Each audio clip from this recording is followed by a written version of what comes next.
Mengenal sosok Gita KDI yang viral dijodohkan dengan Deddy Mulyadi gara-gara mesra di panggung.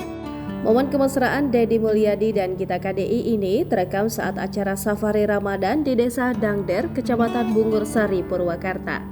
Momen tersebut pun langsung viral di media sosial. Dalam video tersebut, Gita KDI terdengar tengah menyanyikan lagu Ilalang. Menariknya, saat Gita KDI bernyanyi, Deddy Mulyadi berada di sampingnya. Sesekali Deddy Mulyadi tampak tersenyum melihat dan mendengar perempuan di sampingnya bernyanyi. Bahkan Deddy Mulyadi dan Gita KDI pun terlihat saling menatap satu sama lain.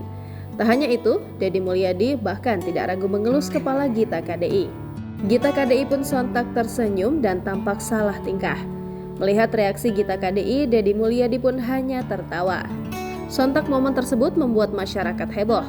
Mendapati hal tersebut, Gita KDI pun langsung klarifikasi. Dalam postingan akun Instagram pribadinya, ia menjelaskan bahwa kedekatannya dengan Kang Deddy hanya sebatas teman yang sudah dikenal sejak lama.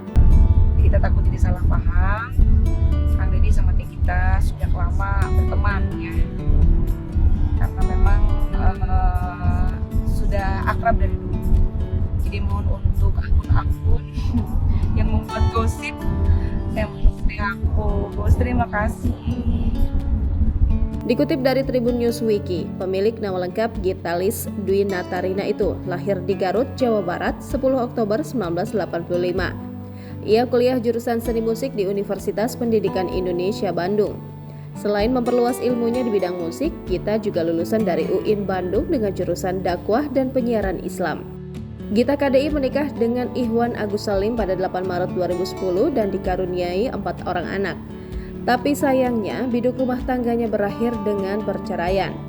Gita KDI melayangkan gugatan cerai ke Pengadilan Agama Kelas 1A Garut pada 5 November 2018.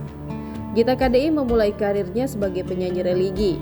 Ia pernah memenangi lomba MTQ dan lomba menyanyi lagu-lagu Arabik Musabakoh Tilawatil Quran tingkat Jawa Barat 2 tahun berturut-turut pada tahun 99 dan 2000. Setelah itu, ia merambah ke dangdut. Pada 2005, Gita ikut serta dalam ajang pencarian bakat musik dangdut KDI musim kedua. Kala itu, ia berhasil keluar sebagai juara pertama. Hal ini membuatnya semakin populer di Indonesia.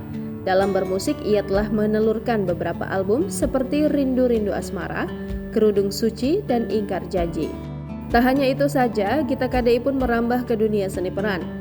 Setelah malang melintang di belantika musik Indonesia, Gita KDI lalu mencoba peruntungannya di dunia politik. Berbekal 2 ilmu studi yang diambilnya semasa kuliah, Gita bergabung menjadi kader Partai Kebangkitan Bangsa atau PKB. Pada tahun 2011, Gita KDI dilantik menjadi anggota DPR dari fraksi Kebangkitan Bangsa. Gita KDI menggantikan mendiang Cecep Syafruddin yang meninggal dunia. Gita KDI duduk di Komisi 11 DPR yang membidangi sektor kesehatan, ketenagakerjaan, dan pendidikan. Pada tahun 2014, Gita KDI maju menjadi calon anggota DPR RI dari PKB mewakili Dapil 10 Jawa Barat, tetapi gagal. Terbaru, Gita KDI menjadi staf ahli MPR RI sejak tahun 2019.